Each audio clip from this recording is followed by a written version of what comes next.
كان نبيا وآدم بين الماء والتين وعلى آله الطيبين وأصحابه الراشدين أما بعد فأعوذ بالله من الشيطان الرجيم بسم الله الرحمن الرحيم فاذكروني أذكركم واشكروا لي ولا تكفرون قال الله تبارك وتعالى في مقام آخر فإذا أفضتم من عرفات فاذكروا الله قال الله تبارك وتعالى في مقام آخر واذكروا الله في أيام معدودات قال الله تبارك وتعالى في مقام آخر يا أيها الذين آمنوا اذكروا الله ذكرا كثيرا وسبحوه بكرة وأصيلا رب اشرح لي صدري ويسر لي أمري واحلل عقدة من لساني يفقهوا قولي قال الله تبارك وتعالى في شان حبيبه مخبرا وآمرا إن الله وملائكته يصلون على النبي يا أيها الذين آمنوا صلوا عليه وسلموا تسليما اللهم صل على سيدنا ومولانا محمد وعلى آل سيدنا وأصحاب سيدنا ومولانا محمد وبارك وسلم وصلوا عليه صلاة وسلاما عليك يا سيدي يا رسول الله وعلى آلك وأصحابك يا سيدي يا حبيب الله اللہ رب العزت کی حمد و ثنا حضور نبی رحمت شفیع امت جان کائنات خاتم النبیین صلی اللہ تعالی علیہ وسلم کی ذات اقدس پر درود و سلام عرض کرنے کے بعد دعا ہے اللہ رب العالمین ہمیں ہر دن ہر رات ہر گھڑی اٹھتے بیٹھتے چلتے پھرتے کثرت کے ساتھ اللہ ہمیں اپنا ذکر کرنے کی توفیق عطا فرمائے۔ قرآن نے ان ایام کو ایام ذکر کہا ہے اور یکم سے 10 تک پھر 9ویں ذی الحجہ کی صبح سے 13 کے عصر تک یہ ایام تشریق یہ وہ دن ہیں جو اللہ کے ذکر کے دن ہیں۔ قرآن مجید میں بہت سارے مقامات پر اللہ نے ہمیں اپنا ذکر کرنے کا حکم دیا ہے۔ ہم مسلمان تقسیم ہو گئے فرقوں میں، جماعتوں میں۔ ہم بعض احباب کو دیکھتے ہیں کہ وہ نماز کے بعد ذکر کو انتہائی ناپسند سمجھتے ہیں، انتہائی۔ اور میں محسوس کرتا ہوں ممبر رسول پہ بیٹھا ہوں شاید ہم کوئی بڑا جرم کر رہے ہیں۔ بڑے افسوس کی بات ہے کہ جو ذکر قرآن و سنت سے ثابت ہے، میں کسی امام کے قول کی بات نہیں کر رہا، کسی بزرگ کی بات نہیں کر رہا، کسی بابے کی بات نہیں کر رہا، میں گناہگار قرآن و سنت کی بات کر رہا ہوں۔ توجہ کے ساتھ، قرآن و سنت میں کئی مقامات پر ذکر کے متعلق کہا گیا ہے، اور یہ جو ہم نماز کے بعد ذکر کرتے ہیں یہ بھی حدیث سے ثابت ہے، یہ جو ہم چلتے پھرتے کرتے ہیں یہ بھی قرآن و سنت سے ثابت ہے، یہ جو ہم حلقہ بنا کرتے ہیں یہ بھی قرآن و سنت سے ثابت ہے۔ توجہ آپ کی۔ اور یہ اتنا عظیم ذکر اللہ قرآن میں کیا فرماتا؟ فَاذْكُرُونِي أَذْكُرْكُمْ، دوسرا پارہ، پس تم مجھے یاد کرو، تم میرا ذکر کرو، میں تمہارا ذکر کروں گا۔ اور اس کی جو تفسیر میں جو حضور کی حدیث طیبہ ہے، کیا لطف اس میں ہے۔ حضور نے فرمایا، اللہ فرماتا ہے، کیا فرمایا؟ اللہ فرماتا ہے میرے بندے اگر تو مجھے آہستہ اور تنہائی میں ذکر میرا کرے گا تو میں بھی تیرا ذکر تنہائی میں کروں گا، اگر تو میرا ذکر بندوں میں بیٹھ کے کرے گا تو اس سے بہتر جماعت جو ملائکہ ہے میں اس میں تیرا ذکر کروں گا۔ اب ذرا غور کریں، فرمایا جو بہتر جماعت ہے میں اس میں تیرا ذکر کروں گا۔ اور پھر قرآن میں اللہ فرماتا ہے وَمَنْ أَظْلَمُ مِمَّنْ مَنَعَ مَسَاجِدَ اللَّهِ أَنْ يُذْكَرَ فِيهَا اسْمُهُ، اس سے بڑا ظالم کون ہے جو اللہ کی مسجدوں میں ذکر سے روکے۔ نماز کو بھی اللہ نے ذکر قرار دیا ہے، نماز سے روکنا یہ بھی ظلم ہے۔ قرآن کو بھی اللہ نے ذکر قرار دیا ہے۔ دیکھیں وَأَقِمِ الصَّلَاةَ لِذِكْرِي، اور میری نماز میرے ذکر کے لیے ادا کیجئے۔ نماز کو بھی اللہ نے ذکر قرار دیا ہے، پورا خطاب قرآن و سنت کی روشنی میں۔ دوسری بات، نماز کے بعد قرآن کو بھی اللہ نے ذکر قرار دیا ہے، اِنَّا نَحْنُ نَزَّلْنَا الذِّكْرَ، بے شک ہم نے قرآن کو اتارا ہے، ذکر اللہ فرما رہا ہے۔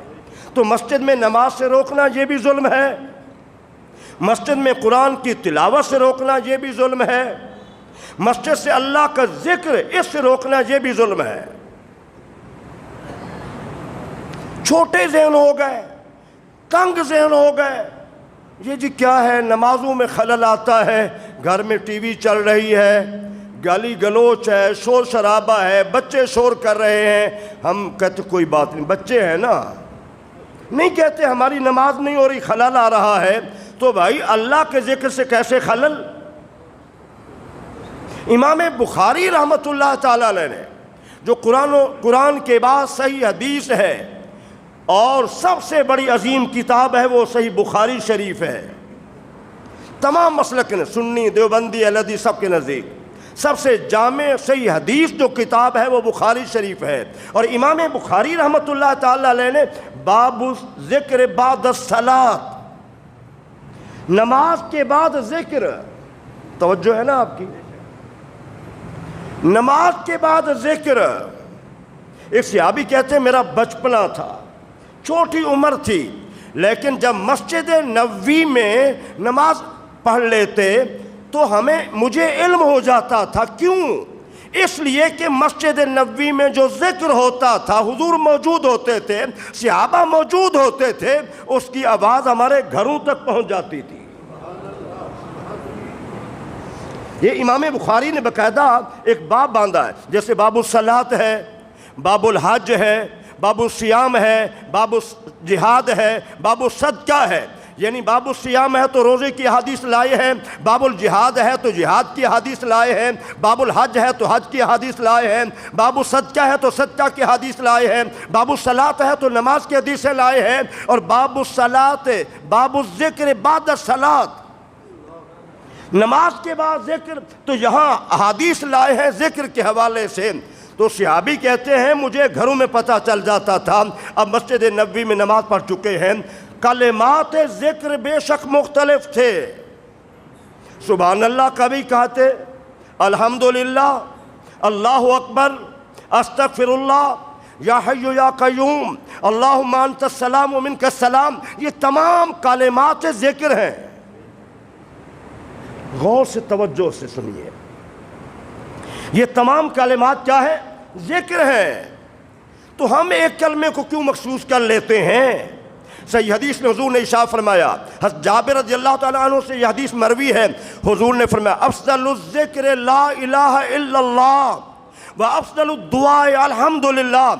زبان نبوت سے حضور فرما رہے ہیں جو تمام اذکار میں بہترین افضل ذکر ہے وہ ہے لا الہ الا اللہ۔ وہ کیا ہے؟ لا الہ الا اللہ ہے۔ اور جتنا بھی دعائیں ہیں سب سے بڑی دعا الحمدللہ۔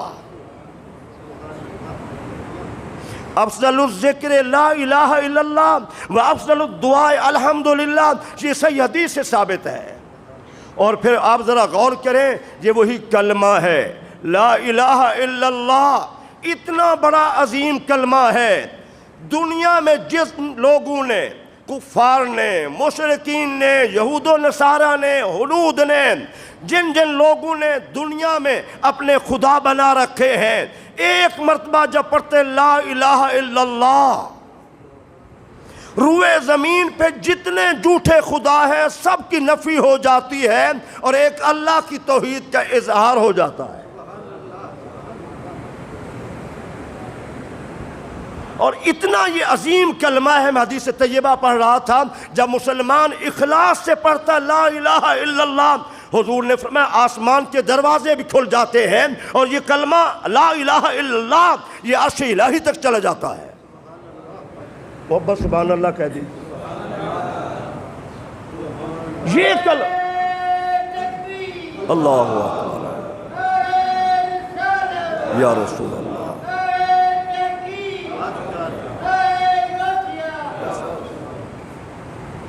یہ اتنا عظیم کلمہ ہے جو عرش الہی تک چلا جاتا ہے۔ اور پھر حضور نے فرمایا لا الہ الا اللہ کہتے رہا کرو، وہ وقت نہ آئے جب تم زبان سے کہہ نہ سکو۔ میرے جوانوں بزرگوں ذرا غور کرنا، فرمایا یہ کلمہ پڑھتے رہا کرو، وہ وقت نہ آئے تمہاری زبانوں سے ادا نہ ہو سکے، زبانوں سے ادا نہ ہو سکے۔ حضور نے ارشاد فرمایا جب تمہارا بچہ بولنے لگے، میں کتنا عظمت والی حدیث آپ کے سامنے رکھ رہا ہوں، ہر حدیث میں بڑے ذوق ہے، حسن ہے۔ فرمایا اپنے بچے کو سب سے پہلے اللہ کا نام یاد کراؤ، سب سے پہلے اللہ کا نام، اللہ یا لا الہ الا اللہ، یہ کلمات یاد کراؤ۔ جس بچے کو تم نے زبان پہ ابتداً یہ کلمات سکھا دیے، اب اس کی زندگی سے بے خوف ہو جاؤ کہ یہ کفر پہ مرے گا نہیں۔ فرمایا اس کی عمر 100 برس ہو یا 1000 برس ہو، جس بچے کو تم نے لا الہ الا اللہ شروع میں سکھا دیا، اس کی موت جب بھی آئے گی تو موت ایمان پہ آئے گی، اس کی موت جب بھی آئے گی تو اس کی موت ایمان پہ آئے گی۔ یہ اتنا عظیم ترین کلمہ ہے۔ حضور رحمت للعالمین نے بھی ارشاد فرمایا من قال فی آخر کلامہ لا الہ الا اللہ دخل الجنہ، فرمایا جس بندے کی زبان پہ آخری لمحات میں یہ کلمہ جاری ہو گیا، آخری وقت یہ کلمہ جاری ہو گیا، حضور فرماتے اللہ کی جنت میں وہ یقیناً داخل ہوگا، اللہ کی جنت میں ضرور داخل ہوگا۔ حضور نے فرمایا جددوا ایمانکم، زندگی میں آپ نئی نئی باتیں سن رہے ہوں گے، فرمایا جددوا ایمانکم، میرے غلاموں اپنے ایمان کی توجہ تجدید کرتے رہا کرو، اپنے ایمان کی تجدید کرتے رہا کرو۔ حضور وہ کیسے؟ فرمایا بندہ غلطی میں سہون بھول کر بسا اوقات اس کی زبان سے کلمہ کفریہ نکل جاتا ہے، بندے کو علم نہیں ہوتا، بندے کی توجہ نہیں ہوتی، جب اس نے پھر پڑھا لا الہ الا اللہ، حضور فرماتے اس کا ایمان پھر تازہ ہو گیا، اس کا ایمان پھر تازہ ہو گیا۔ فرمایا یہ کلمہ پڑھتے رہا کرو، جددوا ایمانکم، اپنے ایمان کی تجدید کرتے رہا کرو۔ اور یہ وہی کلمہ ہے، یہ وہی کلمہ ہے جو ہر باطل نظام سے ہمیں ٹکرانے کا کہتا ہے، ہر جھوٹے خدا کو ہم جب نے پڑھا لا الہ الا اللہ، پوری روئے زمین پر ہمارا ایمان اس بات پہ ہو گیا کہ ہمارا اللہ کون ہے؟ وحدہ لا شریک، اس کے سوا کوئی معبود نہیں ہے، عبادت کے لائق صرف وہی اللہ ہے۔ اور پھر دیکھیں ذرا حضور نے ارشاد فرمایا اگر کسی بندے کے پاس یہ ہمت نہیں ہے، دولت ہے، دل نہیں ہے، ہم دیکھتے ہیں حضور نے فرمایا امیر وہ نہیں ہے جس کے پاس دولت زیادہ ہو، حضور فرماتے ہیں امیر وہ ہے جو دل کا امیر ہے۔ میں نے زندگی میں لوگ دیکھے، بڑے امیر ترین لوگ دیکھے چھوٹا دل دیکھا، اور میں نے غریب لوگ دیکھے دل بڑا میں نے دیکھا۔ 14 صدی پہلے حضور نے فرمایا امیر وہ نہیں ہے جس کے پاس دولت زیادہ ہو، امیر وہ ہے ہاں وہ جو دل کا امیر ہے۔ آپ ذرا غور سے سنیں، حضور نے ارشاد فرمایا ایک بندے کے پاس دولت ہے لیکن وہ خرچ نہیں کر سکتا، دل کا کمزور ہے، فرمایا وہ اللہ کا ذکر کیا کرے۔ توجہ سے سنیں ذرا، فرمایا ایک بندہ جہاد نہیں کر سکتا، جہاد لازم ہو چکا ہے، جہاد نہیں کر سکتا تو پھر وہ کیا کرے؟ حضور نے فرمایا وہ بھی اللہ کا ذکر کرے۔ اللہ کا ذکر اتنا عظیم ہے، یا تو وہ جو سخاوت نہیں ہے اس کی کمی پوری کر دے گا، یا دوسری بات یہ ہے جب بندہ کثرت سے اللہ کا ذکر کرے گا تو پھر اس کا دل اس طرف تیار ہو جائے گا یار مجھے سخاوت کرنی چاہیے۔ دوسری بات کیا فرمائی؟ فرمایا جو بندہ دل کا کمزور ہے، جہاد نہیں کر رہا، دشمن کے مقابلے میں لڑ نہیں سکتا، وہ بھی ذکر کرے۔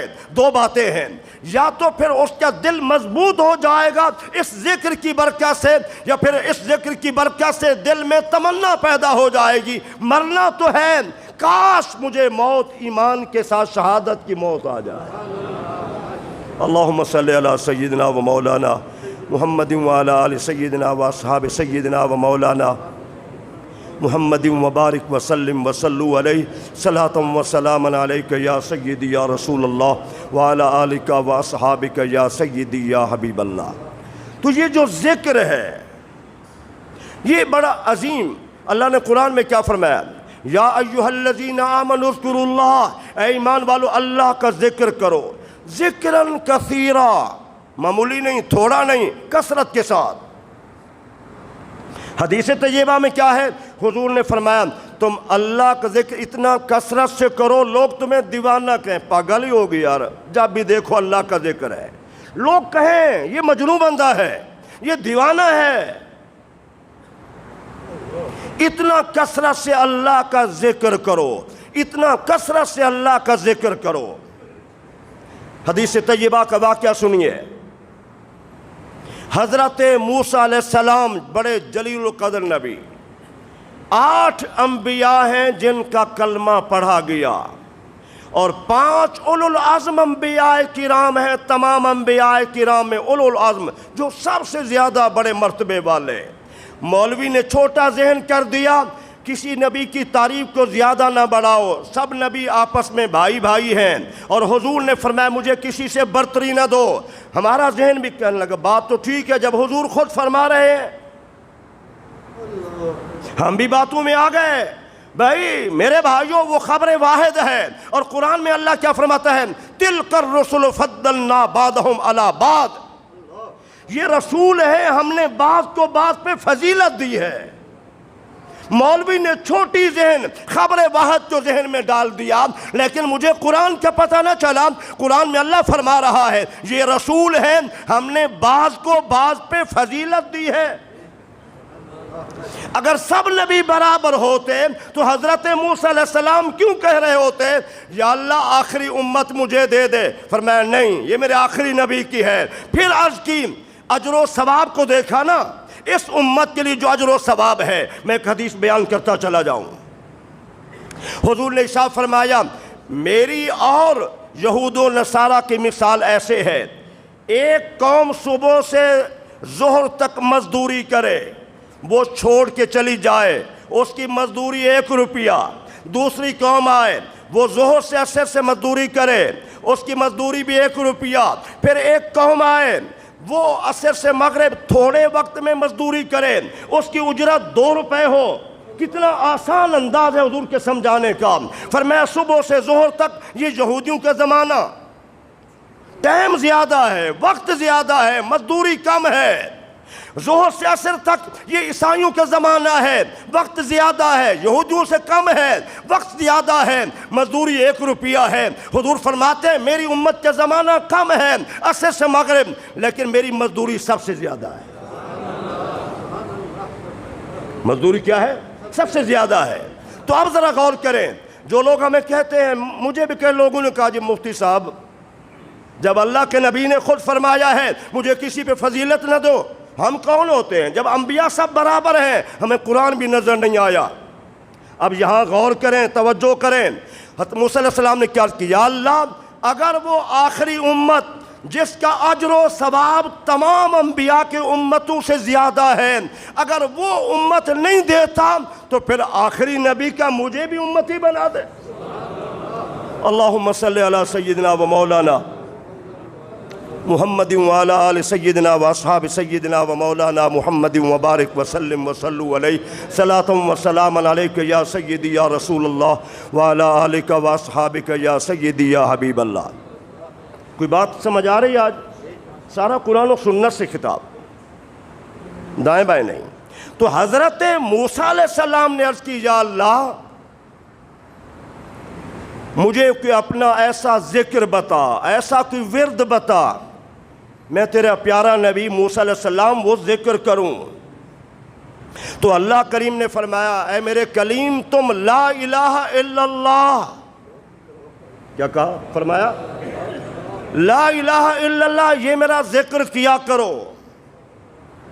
حضرت موسیٰ علیہ السلام نے عرض کی یا اللہ یہ تو تیرے سارے بندے کرتے ہیں، بڑا آدمی پروٹوکول مانگتا ہے، چاہتا ہے مجھے اعزاز ملے، چودھری ہو، وڈیرا ہو، مالدار ہو، مولانا صاحب ہو، پیر صاحب ہو، چاہتے ہیں مجھے اعزاز ملے۔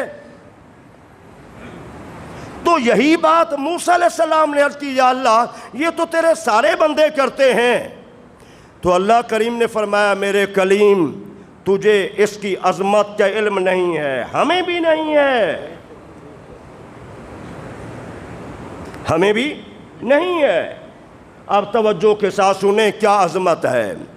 فرمایا کلیم سنو، اگر 7 آسمان اور 7 زمینیں یعنی پوری کائنات ایک پلڑے میں ہو، 7 آسمان 7 زمینیں اور جو کچھ ان کے اوپر ہے ان کے اندر ہے،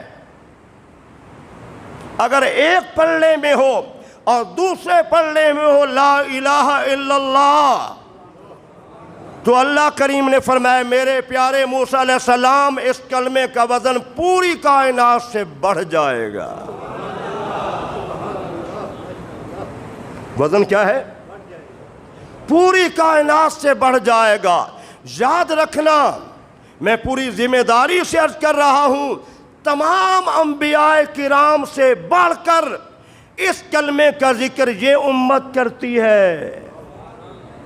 میں ایک نبی کی امت کی بات نہیں کر رہا، حضرت موسیٰ کی امت کی بات نہیں کر رہا، حضرت عیسیٰ علیہ السلام کی امت کی بات نہیں کر رہا، حضرت ابراہیم علیہ السلام کی امت کی بات نہیں کر رہا، میں پورے ذمہ داری سے عرض کر رہا ہوں تمام انبیاء کرام کی امتوں میں سے سب سے زیادہ اس کا ذکر یہ امت کرتی ہے۔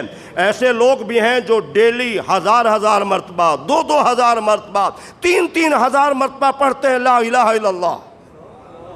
آپ کے ذہن میں آئے گا اگلا جملہ تو نہیں پڑھ رہے، بھئی آپ پورا پڑھ لیں تو کیا ہی بات ہے، جنہ گولوں نہ مٹھا۔ اگر آپ ایک تسبیح پڑھتے ہیں تو شروع میں پڑھ لیں لا الہ الا اللہ محمد رسول اللہ، اور پھر بقیہ تسبیح پڑھیں لا الہ الا اللہ، اور پھر آخر میں پھر پڑھ لیں لا الہ الا اللہ محمد رسول اللہ۔ آپ کو مکمل کلمے کا اللہ نے اجر عطا فرما دینا ہے۔ سمجھ آ رہی میری بات؟ اپنے وظائف میں شامل کر لو، اپنے معمولات میں اس بات کو شامل کر لو، اور پھر دیکھیں سب سے شیطان کا آخری وقت جو حملہ ہوتا ہے وہ یہی ہوتا ہے اس بندے کو کلمہ نصیب نہ ہو۔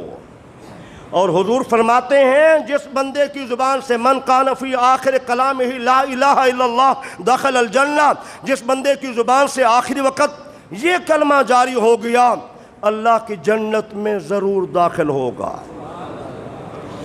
اور یہ بھی آتا ہے جب حضور سے پوچھا گیا حضور پہلے شفاعت کس کی کریں گے، حضور نے فرمایا جس میرے امتی نے اخلاص سے کہا ہوگا لا الہ الا اللہ۔ وہ میرے جوانوں، میرے بزرگوں، میں حدیث پڑھ رہا تھا، میرا ایمان تازہ ہو رہا ہوگا۔ حضور نے فرمایا جس بندے نے اخلاص سے یہ کلمہ پڑھا ہوگا میں اس کی شفاعت ضرور کروں گا۔ ایک بوڑھے سے آدمی کافر حاضر ہوا، عمر زیادہ ہو گئی، گناہ بھی بڑے کیے ہیں، اگر اسلام میں داخل ہو جاؤں، میں پوری حدیث بیان نہیں کر رہا، مختصر، تو حضور میرے گناہ معاف ہو سکتے ہیں؟ حضور نے فرمایا جب تو لا الہ الا اللہ پڑھے گا اللہ تیرے پچھلے سارے گناہ معاف کر دے گا، سارے گناہ معاف کر دے گا۔ تو میرے عزیزان گرامی، یہ موضوع تو بڑا خوبصورت ہے، بہت ساری احادیث، میں آیات پڑھتا چلا جاؤں تو یہ تو کئی جمعے بیان ہوتے رہیں گے اس کی توفیق سے، فضل سے۔ سویڈن میں آپ نے دیکھا ہوگا کہ مسلمان اندر نماز عید پڑھ رہے تھے، باہر قرآن کی توہین ہو رہی تھی۔ ہم اس کی بھرپور مذمت کرتے ہیں۔ یاد رکھنا پوری دنیا کے یہود و نصارہ ہنود سرفرد دو چیزوں کے دشمن ہیں۔ ہم سمجھتے ہیں ہمارے خیر خواہ ہیں، نہیں ہیں۔ الکفر ملت واحدہ، پوری کفر کی ملت ایک ہے، وہ یہودی ہوں، وہ عیسائی ہوں، وہ ہندو ہوں، وہ سکھ ہوں، دنیا کے تمام کافر اسلام کے دشمن ہیں۔ اولاً وہ حضور کی ذات کے دشمن ہیں، دوسرے نمبر پر وہ قرآن کے دشمن ہیں، تیسرے نمبر پر امت کے اسلامی نظام کے دشمن ہیں۔ میری بات سمجھ آ رہی ہے آپ کو؟ پہلے نمبر پہ حضور کی ذات کے، دوسرے نمبر پہ قرآن کے، اور تیسرے نمبر پہ اسلام کے نظام کے۔ اسلام کے نظام میں خیر خواہی ہے، اسلام کے نظام میں ہر بھلائی ہے، اسلام کے نظام میں ہر خوبی ہے۔ یاد رکھنا ہماری نمازیں پڑھنے سے کافر نہیں ڈرتا، ہمارے روزوں سے کافر کوئی نہیں ڈرتا۔ کافر ڈرتا ہے تو ہمارے نظام سے۔ کیوں؟ جب اسلامی نظام نافذ ہوگا یہ پھر جھوٹ بولنا چھوڑ دیں گے، جب اسلامی نظام نافذ ہوگا یہ عدل کرنا شروع کر دیں گے، یہ ظلم کرنا چھوڑ دیں گے، یہ گناہ چھوڑ دیں گے، یہ باکردار مسلمان بن جائیں گے۔ اس وقت جو ہماری صورتحال ہے، دنیا کا کوئی یہودی، عیسائی، ہندو، سکھ ہم سے نہیں ڈرتا، ہم ہیں نام کے مسلمان، ہمارا کردار مسلمانوں والا نہیں ہے، نہیں ہے۔ کوئی سمجھے آپ؟ حضور نے خود فرمایا سیاتی علی الناس زمان لا یبقی من الاسلام الا اسمہ ولا من القرآن الا رسمہ، امت پہ ایسا زمانہ آئے گا اسلام کا نام رہ جائے گا، قرآن کے الفاظ رہ جائیں گے۔ یہ وہی دور ہے، یہ وہی دور ہے۔ تو عزیزان گرامی، کثرت سے ذکر کیا کرو۔ ایک چھوٹے سے سوال ہے، کسی آدمی کے ساتھ اگر فراڈ ہو جائے اور جانور نہ ملے یا منڈی سے جانور نہ ملے اور پہلے دن قربانی نہ کر سکے، دوسرے دن تیسرے دن قربانی کر سکتا ہے؟ بالکل کر سکتا ہے، تیسرے دن بھی کر سکتا ہے۔ تینوں دن ہیں، تیسرے دن جانور مل جائے، پیسے مل جائیں، مالک نصاب ہو گیا ہے، تیسرے دن پیسے آ گئے یا جانور مل گیا تو قربانی کر سکتا ہے۔ مغرب سے پہلے پہلے وہ قربانی کر سکتا ہے، ٹھیک ہے نا؟ اللہ ہم سب کو دینی مسائل سننے کی، سمجھنے کی توفیق عطا فرمائے۔ ذکر کو لازم اپناؤ، اللہ مجھے آپ سب کو توفیق عطا فرمائے، آمین ثم